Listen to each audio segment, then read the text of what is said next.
are we about to waste a whole year of not meeting anyone new? And that was very disheartening to me, because I'm like, well, we can't online date right now. I'm not going to meet up with a stranger and get COVID from Jim, I'm not doing that. And we aren't going anywhere where we meet mutual friends of people. At the end of every year, you go, okay, next year, I bet, a bunch of our friends do this. And next year, I bet we'll have a baby and we've wanted to have a baby. Next year, I bet I'll meet the guy I marry. Next year, we'll get a different job. And then all of a sudden, in 2020, not only did a lot of that not happen, a lot of my single friends didn't meet anyone new. And then you go like, oh, I can't even anticipate when we will get to. Annie F. Downs is my special guest today on CIA, Contagious Influencers of America, the podcast from the producers of Keep the Faith.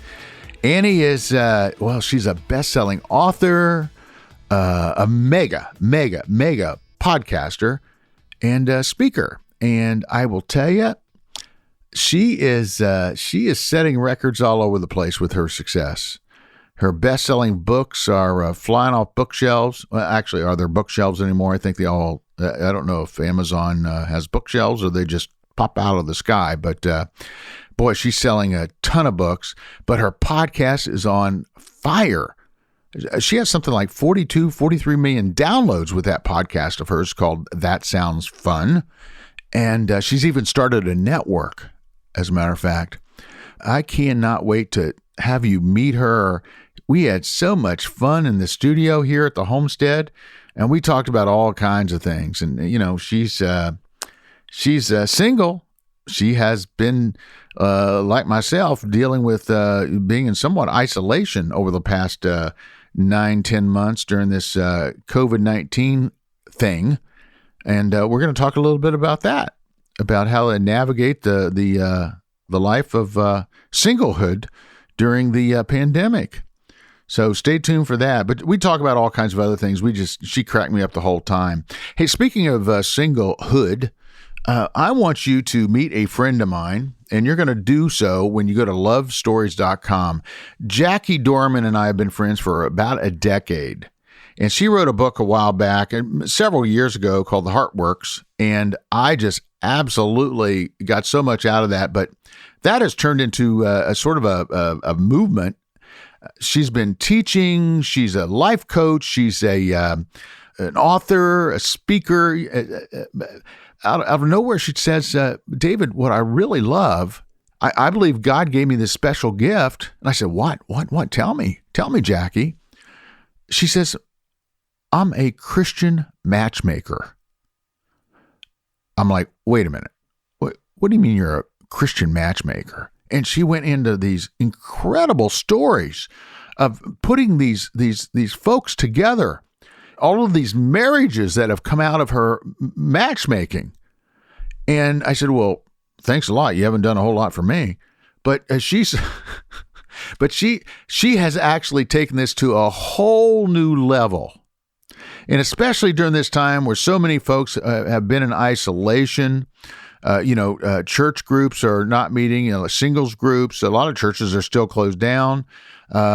People are not meeting people at work anymore because a lot of offices are closed down. People are working from their homes. And I mean, it just goes on and on and on. A lot of people are afraid to meet people on online dating. You're just not going to meet up with them. So in any event, Jackie came up with this incredible program called Married in 12 Months or Less. And I'm like, are you kidding me? That's the craziest thing I've ever heard. She goes, nope. I'm telling you, I've got this one down and I want to give this gift to the world. And so she came up with the Married in 12 Months 5-day challenge. And she's now offering it for free. That's right, free, Free. And it's available at lovestories.com. That's one word, lovestories.com. And the really cool thing is in this 5-day challenge, Jackie's going to teach you why now's the time to find love, lies we believe about finding love, why God wants you to be married, the biblical law of attraction, and tools to becoming a bride. That's right, guys. This is not for you. This is for the ladies. Jackie actually has a separate program for you, and we'll talk about that on another podcast. But this is for the ladies, and it's at lovestories.com. It's called Married in 12 Months or Less 5-Day Challenge. And you can sign up right now for free at lovestories.com and start your journey to find that lasting, loving relationship that you've been looking for. lovestories.com. Let's get now to right on to my interview with, Annie F. Downs. I can't wait for you to hear this one.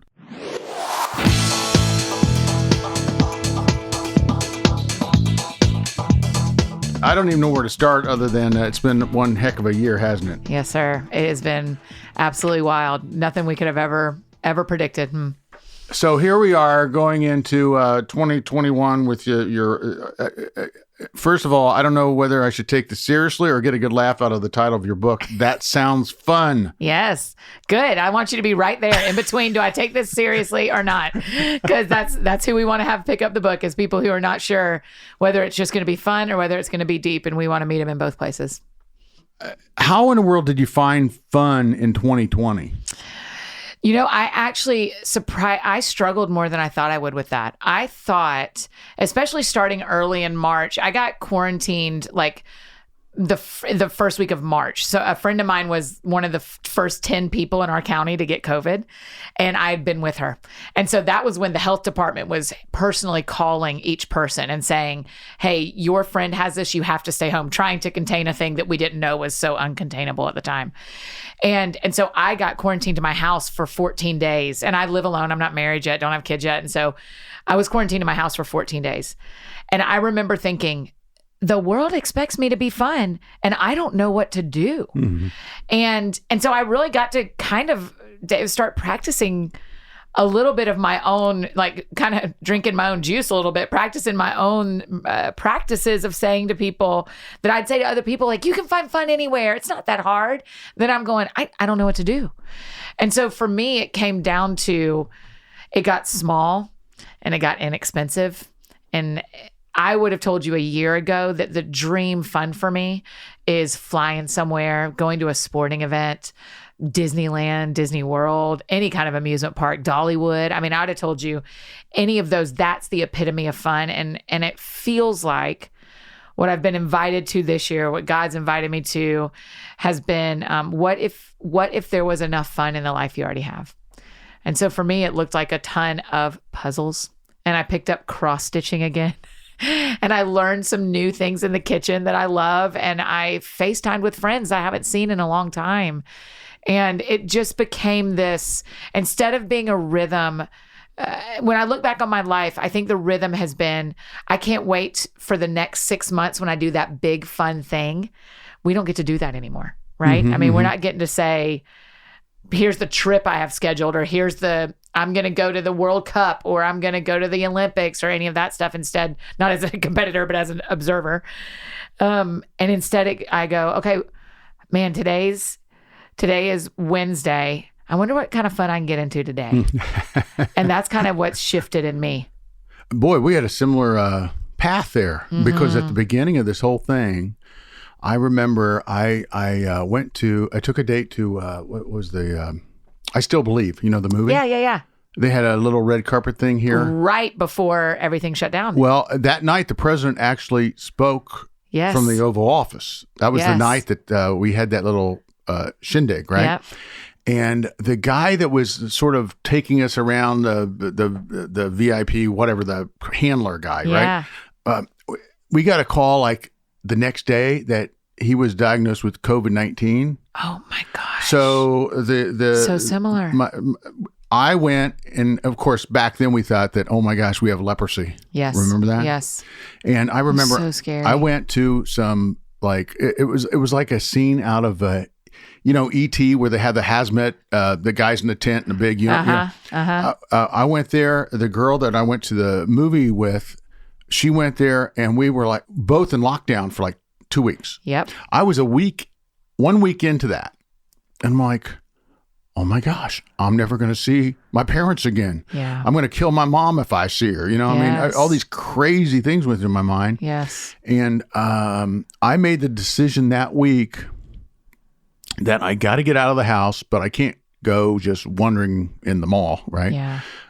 And that's the week I started to, I discovered the wonders, the value in getting off my butt and walking. Really? That's what made you start walking so much? I decided right then and there, I said, you know what? I'm going to walk an average of 5 miles a day. Yeah. And since then, I've only missed 8 days, and I made up for those. Oh my gosh. And in about 8 days, I'm going to hit 1,500 miles. Oh, since my March gracious. the 20th. Yeah. Isn't that crazy? Yes. And that's where I found an incredible amount of joy and happiness. And you know what else that did for me? I used that hour and a half to call people that I haven't talked to in 10 years. Yes. Now, they're probably sick of me by now. They're like, call us in another 10 years. Yeah.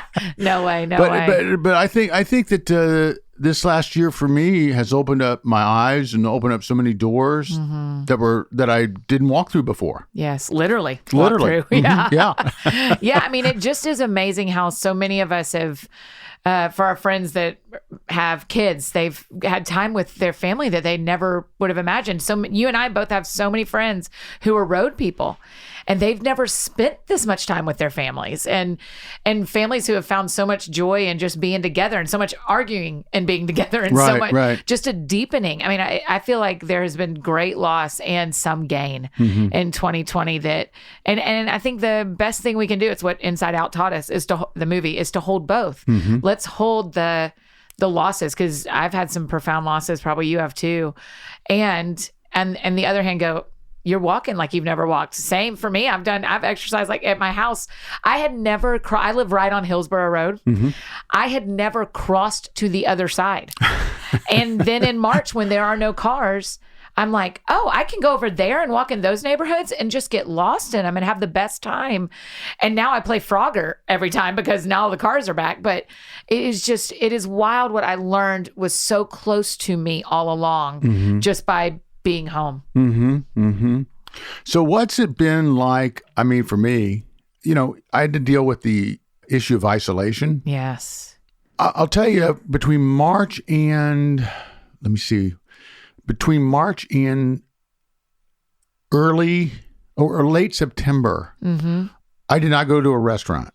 Wow. Yeah. I think I went through a drive-through 3 or 4 times, but I did not walk into a restaurant. Of course, we're not going into any concerts or anything. Right. I think my world revolved around going to the grocery store and Costco once a month. Yeah. Right? Yep. That was it. I did go. I did go to Ohio twice. That's where my family. That's where my parents reside. And my dad is now pastor of a little dinky country church with 20 people, and they're all over 90, by the way. Wow. And I was like the youngest guy there. I feel like we have a lot to learn from them. I feel like we should go. You should be interviewing all them, not me. I love when you go to one of those little churches. Yeah. And the first song they sing is the Battle Hymn of the Republic. Oh my gosh, right. A little different than what we're singing in our churches these days. Yeah, that's true. But how did you deal with the isolation? Well, a couple of things happened pretty early when... after those first 14 days, this may be very similar to your timeline. Right as my isolation from the health department ended is when Nashville shut down. And so I was mad because I thought, no, everyone was just out. The last 14 days, everyone's been living their normal life except me. Now I'm supposed to be done, and now everyone's going to be home. So during those 14 days, people would come and sit outside my porch, and I'd sit on my porch, and we'd have distance and we'd talk. And so I'd seen some people during that. But once we really shut down, the first thing is that I have a couple of other single girlfriends, and we just kind of decided from the beginning, like, we will see each other. We'll sit outside and eat. We will do what it takes, but the 3 or 4 of us will see each other because otherwise because all of us live alone. So it was like, we don't want to live in the same house. We don't want to necessarily like pod together like that, but we do want to be intentional about seeing each other and not seeing other people. And then there was one family with little kids that we said from the beginning, I'm part of that family. And they had already had COVID go through their house. And so they weren't, at the time we thought they aren't going to get it again. We don't know what the immunities are now, and so I was with them, and that was it though. My world simplified from the friends I see on a regular basis in church and in my community that I actually see, down to all our work is through Zoom and online, and everybody's working from home. And I see 3 friends and 1 family. And that was it for most of, probably almost to the middle of the summer. And then we started having a few more friends and families that we would be around as it kind of passed through to the other side of our community. Like my group of friends has, my friends who got sick, most of them got sick in March, April, and May. And then we haven't, our community hasn't had COVID since then. And so once it kind of went through people, we kind of started opening up who we saw again a little bit more. But it was, the isolation, I'm an incredibly outgoing person. Like I'll talk to anything that'll stand still.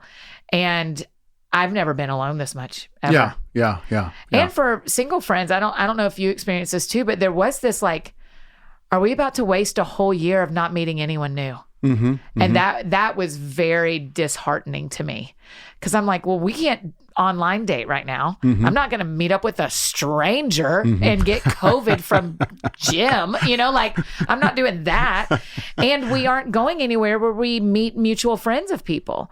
And so that the isolation was hard, and the anticipated isolation was hard too. I think at the end of every year you go, okay, next year, I bet, a bunch of our friends do this. And next year, I bet we'll have a baby, and we've wanted to have a baby. Next year, I bet I'll meet the guy I marry. Next year, we'll get a different job. And then all of a sudden in 2020, not only did a lot of that not happen, well, lots of babies were born, but a lot of my single friends didn't meet anyone new. And then you go like, oh, I can't even anticipate when we will get to. And that's been a spiritual discipline with me and the Lord, a spiritual discipline conversation of like, okay, God, I have to actually sit with you and lament some of the loss of hope this year that I wouldn't have known how to put words around that until I started lamenting as an actual spiritual discipline and saying to the Lord, like, I'm so disappointed.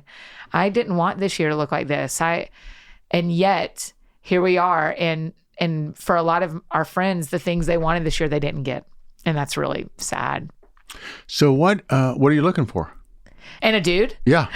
Oh, great question. Someone who loves Jesus, that matters a ton to me. I've spent a lot of my life as a believer, and I've seen a lot of really healthy marriages, and a lot of the ones I love the most and the couples I love the most are people who are both faithful to Jesus first.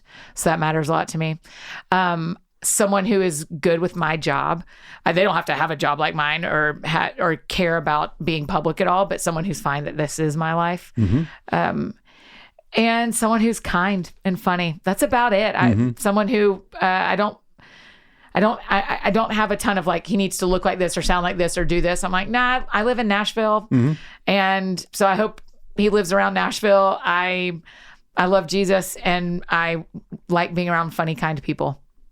By the way, we've launched a new program, or will soon, with a friend of the show, Jackie Dorman, called Married in 12 Months or Less. What? Would you like to be a part of that? Maybe. Yeah, that sounds good. Is that her plan? She's going to tell people how to be married in 12 months or less? She has been so successful. She's a great teacher. Matchmaker? She's a matchmaker, Christian matchmaker, and that's on lovestories.com. And we have, you got to, what do you think of matchmaking? I think it is the way to meet people, honestly. I think in-person matchmaking is incredibly helpful. I think anytime you have someone who goes to bat for you in a want or a need, that's a gospel way to live. I think originally, and my friend Jonathan Pecluda talks about this a lot, he teaches a lot on dating, but 50 years ago, 100 years ago, 500 years ago, you married in your community. You weren't looking across the whole town. You were looking at who your friends knew and who was the brother of the girl that was in your class, or who was the cousin that had come to town. And, it was in community. And to me, matchmaking is a version of meeting someone in community, of someone saying, man, I like those things about you. I bet he would like those things about you too. and knowing two people well enough. I love setting people up. I just did my first wedding ever of a couple that I set up, me and another pastor, a pastor friend of ours. And I just love it. I love when my friends become friends, and I particularly love when they fall in love. And so I think matchmaking is very gospel-y. That's funny the way you say that. You just married. My dad has, he's been a pastor for since he was a kid. And one time I heard him say, "Yeah, I've married several thousand people," and they looked at him like, "Well, they didn't know he was a pastor." Yeah, that's exactly right. I was a part of the ceremony, is more true. But I love that. I'm going to look that up. That sounds fun. Listen, you just holler back at me if y'all want me to be a test bunny in your 12-month system. Hey, I think you'd be the perfect. I think we ought to go for it. Okay, let's maybe talk about it. Now I'm sweating and nervous, but I'm kind of into it. I think it'll be fun. No, you know what? She's put several people together. Yeah. And she called me last night and she goes, "Oh, I have 4 marriages coming up of couples I just put together, and I want to fly to each one of them and do the hugs and the greets and I go, pretty soon you're going to have like hundreds of these. You can't be like flying and seeing every one of them. It's been pretty amazing though, the success that her big thing too is it's about community. Yes. It's not about going online and one-on-one. And first of all, I've been on Match.com. Yeah. But I'm tired of looking at mug shots. Yeah. I mean, it is scary. Yeah. Right. And by the way, I think I can make a fortune just teaching people how to take a photo. How to take a better picture of themselves. Most people don't even smile. I'm like, why would you ever go out with somebody who's not smiling in their main profile picture? Yes, no kidding. And I'm for online dating if that's, you pick your problems, as my friend Jonathan says, you pick your problems of what you're going to have. But I love the idea of matchmaking in community, and especially if people are desiring to be married, let's step in and help them find someone. I think a lot of people are lonely. I think a lot of people are looking for a partner in ministry and in life. I mean, a teammate's the thing I'm looking for the most, like someone who's like, let's run faster together. Mm-hmm. And that's, I've had the most fun. I've had some real heartbreaks too, but I've had the most fun dating men who love Jesus and are running hard after what he has for them, because then it just feels like we get to run faster for as long as the relationship lasts. And I am such a fan of it. So good on y'all. Keep it up. I think that's really fun. Now, what about sports? What sports will he like? What sports do you like? Oh, I like all sports, just about. I'm a big soccer fan. Soccer is probably the one I went to University of Georgia, and so I've grown up watching SEC football, so I love football. I think baseball is really fun. It's real strategic. It's a little slow, but I can hang. I'm kind of into. I really like sports. I think they're fun and they're so relaxing for me. I wonder if this feels similar to you, but in my job, there is a lot of loud cheering that I do for other people, for things I'm working on, because I'm proud of what I do. And for Jesus, I do a lot of cheering. But man, there's something really great about like cheering for a soccer team that has no eternal value. The people do, of course, but the game is over in 90 minutes.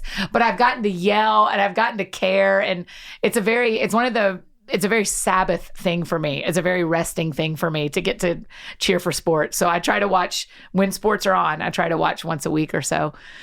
Well, I'm an Ohio State guy, of course, and Columbus guy. So, of course, we have a great soccer team, too. Yes, so, yeah. Yeah, no, but won't it be great to get back out there again, though, and actually, of course, the SEC could have fans this year. Yeah, they have some fans, but not the Big Ten. No. I'm just fortunate that we even had a season. That's right. Half Same. a season. I'm so grateful for the games we get to play, and the ones that get canceled will be fine. Notice in the Big Ten, half a season counts for a full season. Right. right. And the SEC, every game is like a playoff. So everyone has been like, well, I hope we do all right against Florida, but we're two of the best teams in our little region. So yeah, it's been, I'm a huge fan of athletes. I think athletes are such fascinating humans. I love, a couple of my friends who do that, and they are just so driven and so built uniquely that that they have everything they do in their own power. And so then when they get into Jesus and they realize like, oh, there's some stuff I can't do for myself, they're so passionate about Jesus because they recognize that without him, there's actually something they can't do. And it is some of my favorite believers are people who've been in who are athletes. First of all, let's talk about your book a minute. How did you come up with the title? So that's the title of my podcast as well. It's called That Sounds Fun. And we have a podcast network called That Sounds Fun Network. And kind of the way it happened is Ted Decker, who I'm sure you know and love as well. He's an author in our space. Years ago, 2014, one of his people reached out and said, do you want to interview Ted Decker? And I'm a huge fan of his work. I was like, yeah, of course. And they said, well, where can you release it? And at the time, I just had a blog and had a book out. And I was like, I mean, I have a blog. What would you? And the girl says, have you thought about starting a podcast? And Hand to Heaven David, I said, well, that sounds fun. And I was like, that sounds fun. I do say that a lot. And so I went home and I Googled it. And that's really where the title of the show, the podcast, came from. The reason it was right to title the book this is because we are in a time when fun is a little bit of a survival technique. And we think it's a thing for kids. And as I grew up and I thought about fun all the time, and I really love thinking about and talking about fun, I started to feel some shame and embarrassment thinking like, why don't I just grow up like everybody else did? Why can't I like stop asking people what they're doing for fun? And the more God and I worked on me through counseling, through mentorship, and the more I started going like, wait, if God made me this way, why? Why, if I'm actually made in his image and there's something to this, why can't I let go of fun? And what I've realized is it's not a kid thing. It's a human thing. The thing we miss, that ache we feel in us, is a longing for a childhood thing that we actually don't get back, but we can have glimpses of. And when we're having a ton of fun, when we're on a roller coaster and our hands are in the air and we're yelling and we aren't refined, we aren't like careful. We aren't holding back our emotions. We're just letting go. And we all want to do that more. And so That Sounds Fun is a book that sounds fun. It sounds like it's going to be a good time. And it is. But the real thing is I write about like, why does it matter that you fall in love? Why does it matter you fall in love with someone else? But why does it matter that you fall in love with the instrument you've always loved or the sports you've always loved? Like, what kind of fun adds to your life if you just like let go and quit trying to be this thing that you aren't actually? And the joy, it's the subtitle, The Joys of Being an Amateur, how great it is to have conversations where you aren't the professional. I mean, where you aren't exactly sure if you're saying the right thing.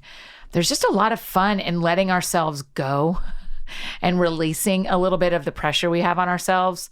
And so that's why it was right. And that's why we titled it that, because I was like, I want people to pick it up because it sounds easy. And I want Jesus to change their lives when they actually step into what it asks them to do.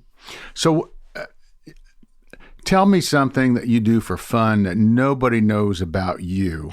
Oh. That you've never revealed before. Oh, well, the problem, David, is that I Insta story constantly. And so everyone follows me doing everything I do. What is something that people don't know that I do?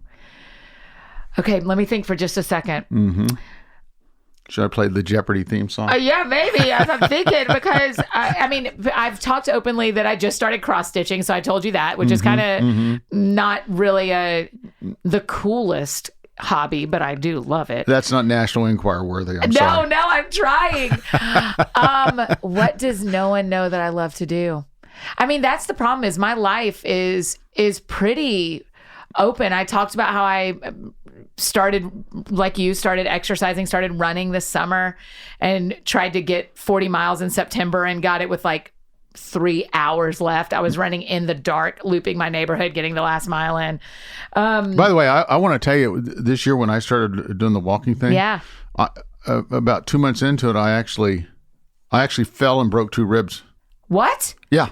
Oh my gosh. And then you kept walking? First time in my entire life that I've ever broken anything. And I had to go to Williamson County Medical and all that. Oh my gosh. Or Williamson Medical Center. And at first they thought, oh my gosh, we better do a CAT scan and an MRI because you might have done something to your spleen. Because I had this like thing. And the guy goes, this might not be good. Of course, this is in the middle of COVID too. So everybody's wearing a mask. Yes. Right?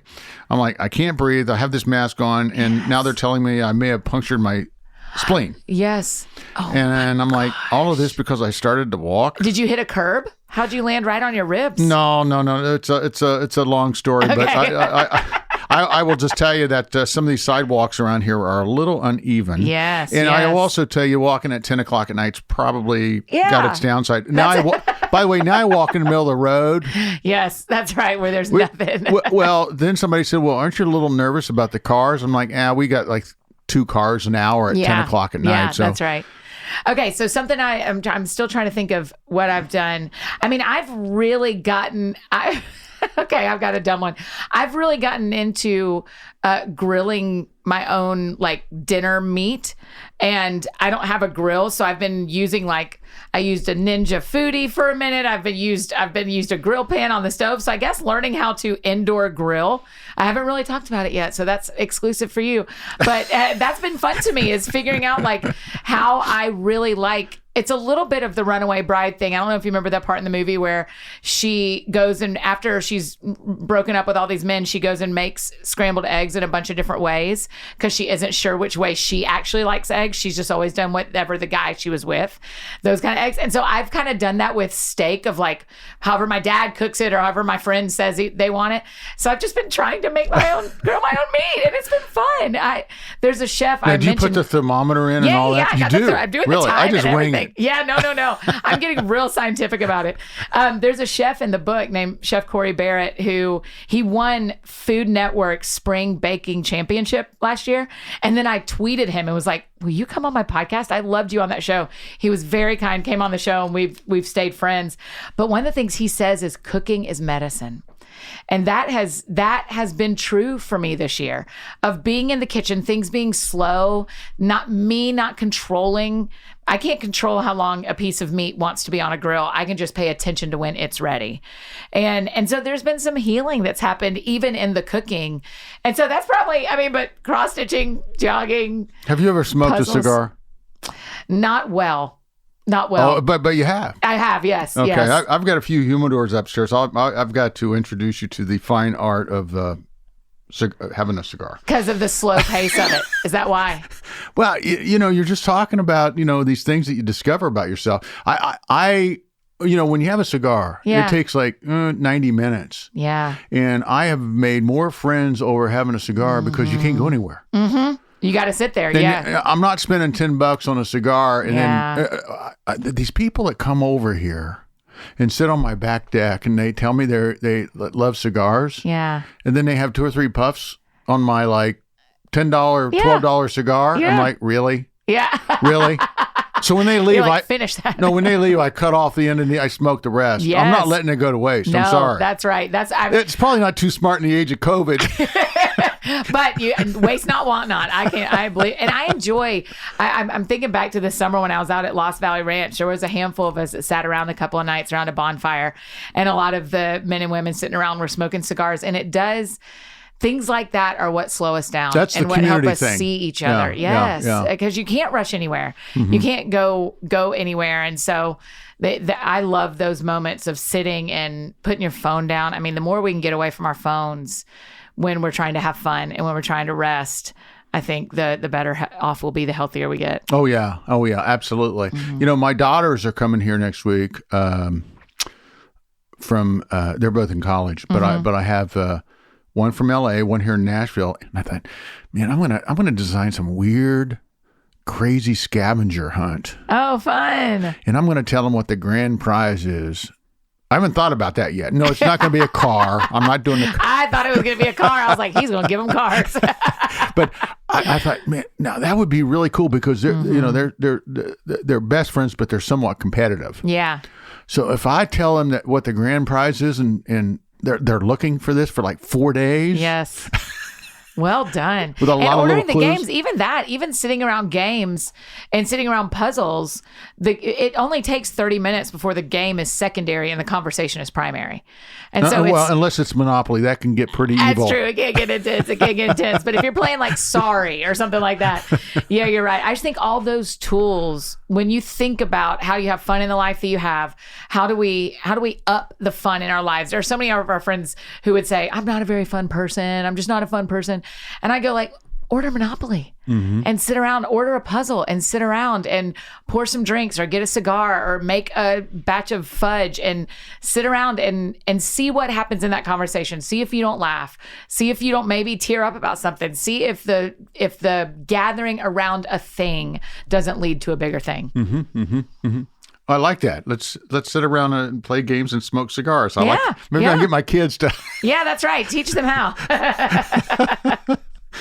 Talk to me about the joy in being an amateur. You talk about that in the book. Yeah. That concept. I think one of the things that's gone sideways to me in my life and in a lot of my friends' lives is we're kind of expected to be a professional about everything.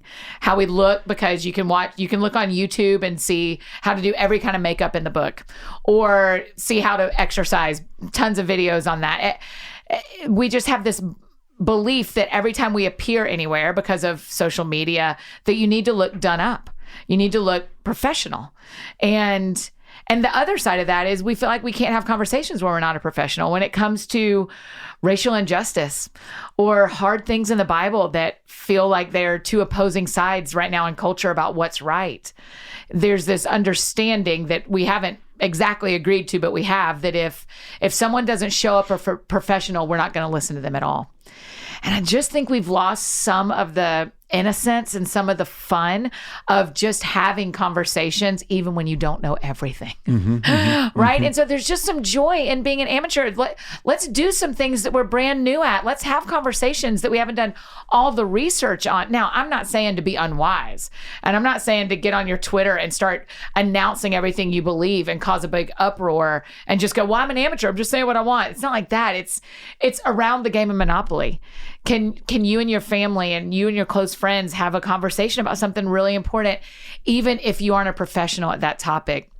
It just feels like, man, let's give each other permission to not know everything. Because then the other thing that happens is you do start sewing, or you start singing, or you start playing an instrument, or you start playing a sport and you're really good. And immediately people say to you, you should make that a business. You should, oh man, your cross stitching so good, you should sell it. Then you're like, no, I'm not trying to make a new business. I'm trying to have a hobby. I'm trying to be an amateur. We've got to have things in our lives that we choose to be an amateur at. Because you know what's real true is that we're never going to be professional at our faith. We're never going to know everything. God says his ways are not our ways and his thoughts are not our thoughts. We will never all the way understand. And so we've got to let each other be amateurs in our faith, no matter how long you've been on this journey with God. And so if we can just pump the brakes a little bit on asking everybody to cross every T and dot every I, and just let people be human again. I mean, that is my hope, is that people listening to us or people who read the book will go, oh, I'm allowed to try something new and not get in trouble for it and not get ridiculed for it. I really want to try a new hobby. I want to try cooking something new. I want to have a conversation I've never had before. I want to date someone new. I want our family to try a new church. I want to try a new job I've never had. Just let's go back to being okay with not knowing everything. I feel like we lost that somewhere.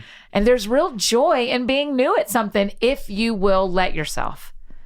Well, the really cool thing now is that because of what we went through in 2020, and because a lot of folks are starting over in 2021, we have nothing to lose by trying something new. We've got nothing to lose. That's right. I mean, more than ever, we have nothing to lose. You have nothing to lose starting that first conversation. You have nothing to lose trying that new hobby or that new sport or that new exercise thing. Like, we're not trying to be like 2021, new year, new you, but you and I both personally at some point decided, like, I could walk over there. I could try that. I'm not an amateur at that neighborhood, or I am an amateur at that neighborhood, but I can walk over there. And I got sunburned the first time because I took a turn that took me too long and I didn't get back to my house in time and my shoulders got sunburned. I survived it. It is fine. And so you're right. There's just this invitation to add fun to your life by trying something new that there is no pressure to be the best at. There's no pressure to turn this into your next money-making venture. And there is no pressure that someone's going to mock you for being new at something. Hopefully, that's the goal. Can we just be that for each other? I've thought about, now that we're into winter, I've thought about streaking. That sounds like it's going to be colder, not actually help. Yeah, I thought, I need to pick up my my walks and get into like really going for it. And maybe a little towel. Yeah, I think you probably want long sleeves and long pants in the winter. In the summer, when it's probably same for you. In August, there were some of those walks after work, and I was like, this is too hot. I can't even do this. So you need to save your strength for next August. That's where my therapy has gotten me. Right, I've done a lot of therapy this year. Yeah. And I know you have, right? Yes. You've done a lot of therapy. I'm a big believer in having, here's the thing. We will pay for a gym membership and we can do that, or pay for our Peloton membership. We will tithe at church because the gym membership is helping our bodies. Our church is helping our spirits, but we don't want to pay for counseling because that's embarrassing, or because there's some stigma that you can't get emotional help. I've been in weekly or monthly counseling since 2013. And 2 years ago, I went to on-site workshops here outside of Nashville for a whole week. You don't get your phone, you don't get your friends, you don't get to do anything except deal with the things you haven't been dealing with in your own story. And it has changed my life forever to prioritize my emotional health as much as my spiritual and my physical. And I just feel like a better Annie when all of those are being looked after by me plus someone else. Now, how did you get to that point? What convinced you to take that step? To start therapy at all? Oh, you're going to love this story. I got freaked out in a dating relationship, and I was supposed to go on a date on a Wednesday night. And this was in 2013, maybe 2012, 2013. And I booked a flight to Panama City, because so many of our friends are down there on 30A. A lot of our friends here in Nashville have houses down there. And so I just booked one of those Southwest flights. And I got on it, and I thought, I'll find someone once I get down there, and I'll tell them I went to the beach. And it was the most like flying away from my pain I've ever done. It was never about the guy. He couldn't have been kinder. He's a very nice man. It was all the other stuff that being in an intimate relationship like that was bringing up. Anytime someone gets in your space, and especially when it's romantic, it brings things up in you. And that's good. We are supposed to refine each other. But instead of engaging it, I ran from it. And I realized that I've been doing that forever. So, of course, Southwest, you can sit wherever you want on the plane. Right. I go all the way to the back, sit in the back corner. And I've got a hoodie on in July. I had every signal that something was sideways. And I look up, and a married couple friend of mine is walking on the plane. And I was like, no. And then I was like, this is that thing in Psalms where David is like, where can I go from your presence? Where can I flee if I go to the heavens, right? And you always think it's like so sweet. And then you're like, maybe David was like, where can I go? Can I go anywhere? Because if I go to the heavens, you're there. If I get on a plane, you bring the people on the plane. I couldn't get away from God asking me to face my pain. And they ended up sitting with me, of course, because we're friends, and asked me what I was doing. And I kind of played it off like, yeah, I'm just going to see people. They're like, where are you staying? And I was like, I don't know. And by the time we landed in Panama City, they were very kind. I kind of told them, the married couple, here are like 5 things in my life that are going sideways. And I wanted to get away from all of them. And the husband was so kind. He just said, you don't have to go back. You can stay with us. We can help you find a place. You don't have to be in that relationship. You don't have to continue in that thing you're doing at work. And he said, but I'd really encourage you to see a counselor because something's broken and you need help. And I got to the beach, and I got a friend of mine. I texted her. I said, did you mention a counselor to me? And she goes, yeah, I've sent you her phone number twice. I was like, I should have listened. Might have saved me a trip to Florida. And I called the counselor, and I said, left one of those first voicemails where you're like, hey, everything is fine. I just can't figure out why I don't want to be in this relationship. But like my family, everything's fine. And my work stuff, everything's fine. Everything's great. Can we just talk about this? And you know how it goes. By your second appointment, you're like, oh, I have a lot of pain. For me, I had a lot of pain I'd been running from for a lot of years. And so that really started that relationship. And that's still the same therapist I see now. I see her once or twice a month. And there are times where I say, hey, I need to see you again next week because this is stirring. Whatever this thing is I'm in the middle of is stirring something else up. But it's just very good for me to have a touch point like that all the time. And this probably it's true about your therapist too, but the great thing about counseling, especially when it's a believer and my counselor is a believer, is that it is like she isn't cheering for anybody in the story, and she has no investment in anybody in the story except me and my relationship with God. So she's like, I actually don't care what that guy said, and I don't care what your family says, and I don't care what your friends say. I don't care what that person on Twitter said. What I care, and most of the time she doesn't care what I say either. She cares about what's healthiest for Annie. Yeah. And that matters a ton to me. So having someone in that role has opened me up to continuing to be the healthiest version of me. I can't agree more. I mean, I was in a really interesting, almost addictive relationship. Well, not almost, it was.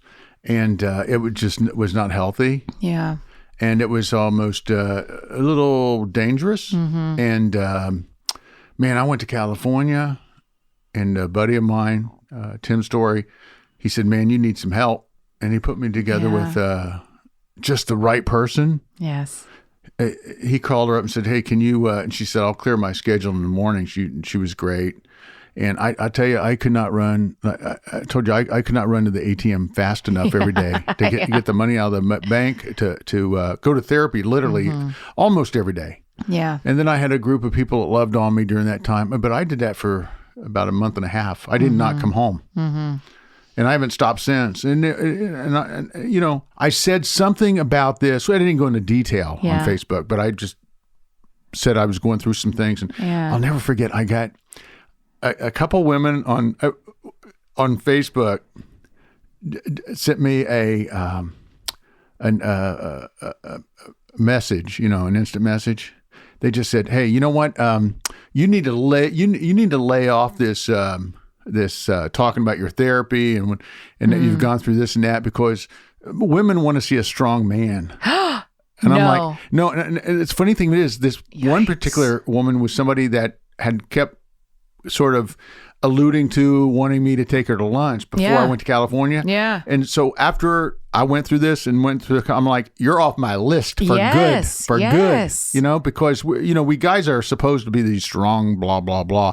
And I'm like, man, I'm just, I think I'm strong by going to therapy. Oh, I would say the people who are going to therapy are the people I trust the most. The men and women, my friends who, I have a friend walking through a breakup right now, and every day on Marco Polo on that app, we're saying, what's your counselor saying?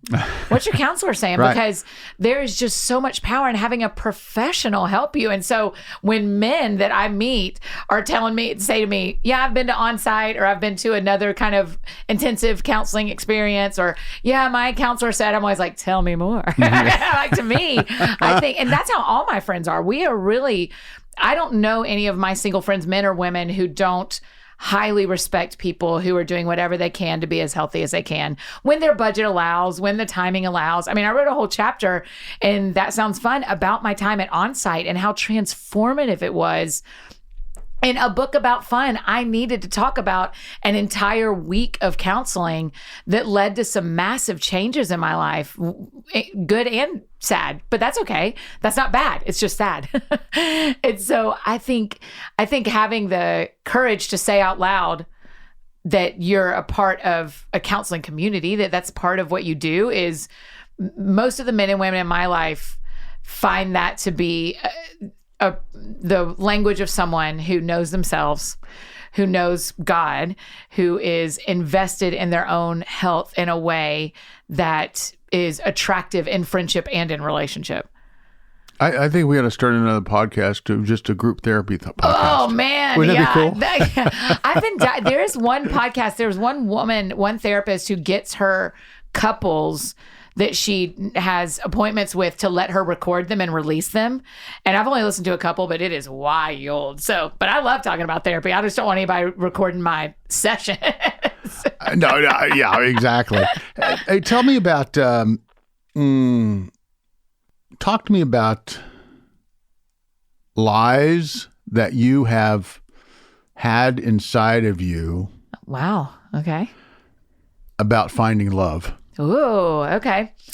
That I don't believe anymore, or that I still wonder if they're true? Which ones do you want?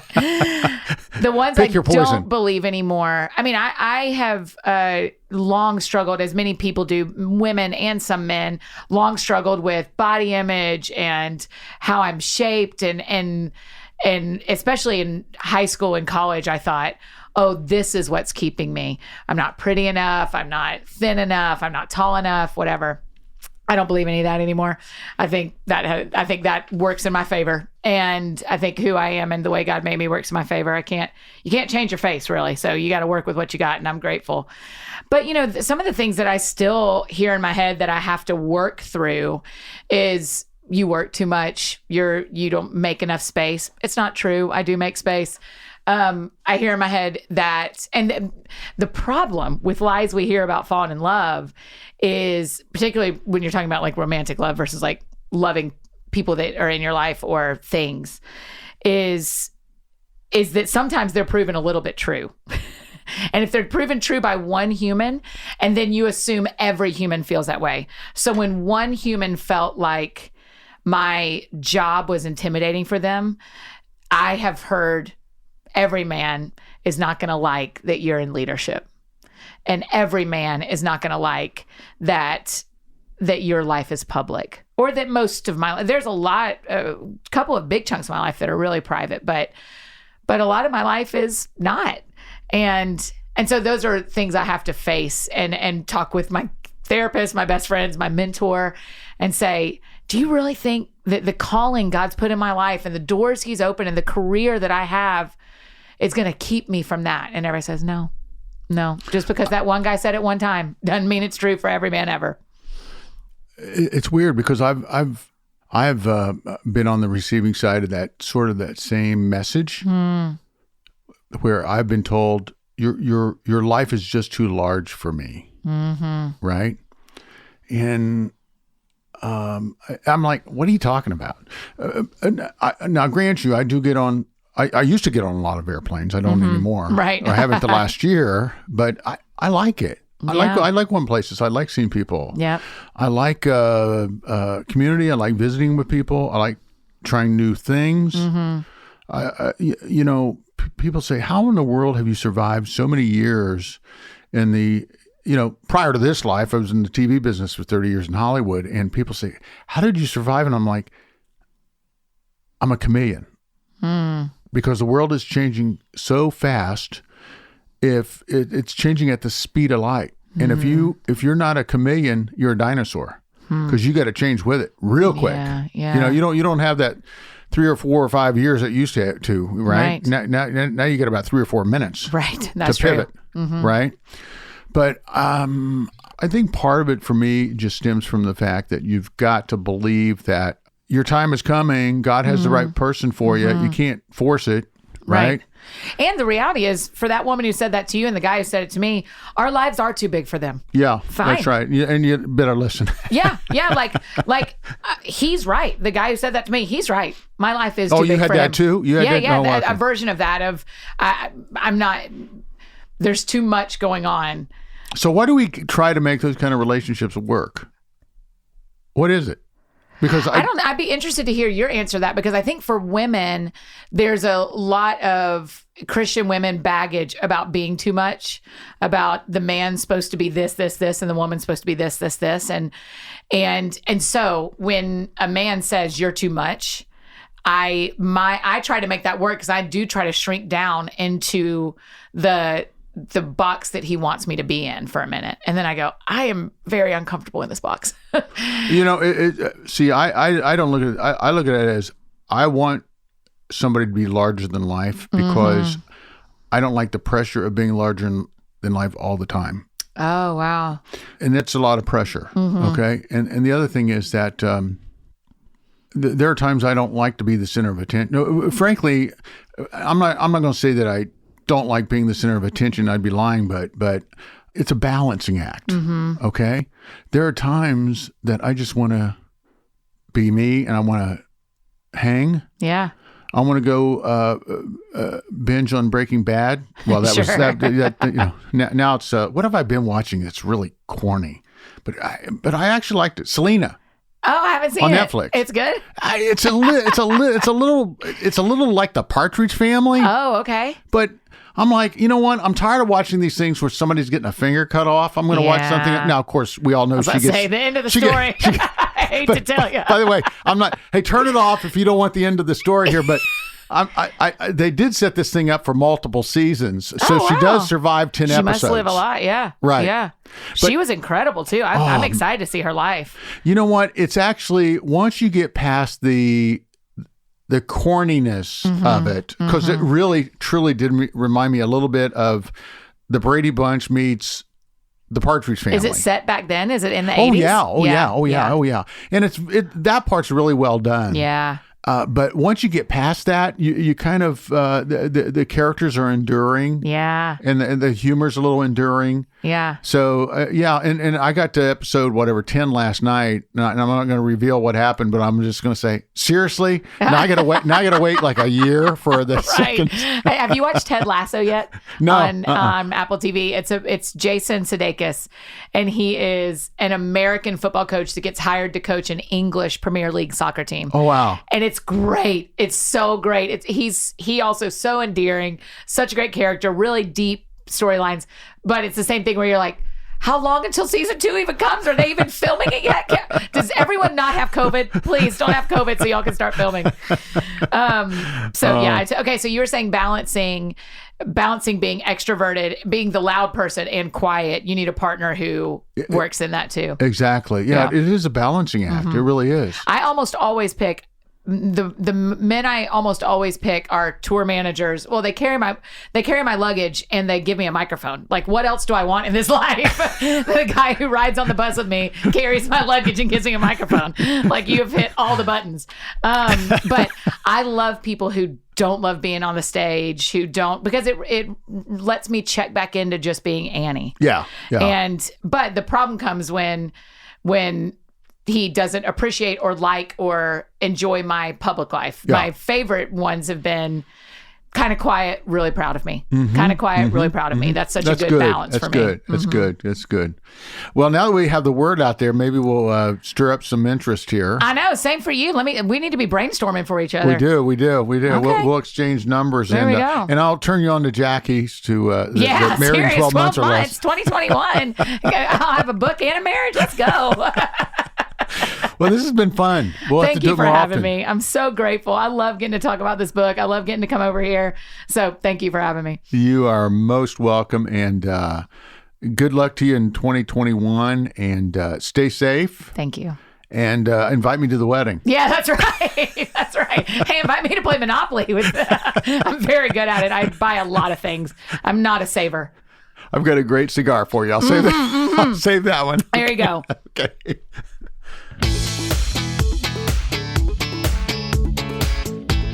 Well, didn't I tell you? Didn't I tell you? She's something else, isn't she? Boy, we had so much fun. Annie F. Downs has been my guest today on CIA, Contagious Influencers of America, the podcast. Wow, this place just lit up when she was here at the homestead. I want you to go out and get that book of hers because it's, like I said, this is the perfect book at the perfect time, okay? It's called That Sounds Fun, The Joys of Being an Amateur, The Power of Falling in Love, and Why You Need a Hobby by Annie F. Downs. Now available wherever you get your books, including, of course, Amazon.com. I want to just take a minute to thank you all for all the notes and all the encouragement and all the emails that you've been providing to me over the last few weeks. It's been pretty amazing. You know, we just loaded up on a ton of podcasts there in December because we just felt like there were so many people that were, we knew that there were going to be a lot of people who were going to be going through a lot of emotional hurt and pain and suffering during the holiday season because of all the separation and all the isolation and all the, are we going to chance it and go see grandma, all that stuff. And so we just decided to dump a lot of great podcasts on you. The response was absolutely overwhelming. So if you missed some of those, I think we put out something like 10 podcasts during the month of December. I mean, it was like crazy. If you missed some of those, please go to our website, which is contagiousinfluencers.com. contagiousInfluencers.com. And if you cannot spell contagious and or influencers, just go to CIApodcast.com, and there's a whole list of episodes. I think we're over 100 episodes now, which is pretty cool. So definitely go check that out. But once again, I want to thank you for sending me those emails, and thank you for reaching out to us. And please do rate and review us. I mean, that's the way people find out about this thing is, wherever you get your podcast, just rate and review. That's the way we spread the word, because we certainly spend no money in advertising. Okay, this is all viral. This is all because of you, and I want to thank you for that.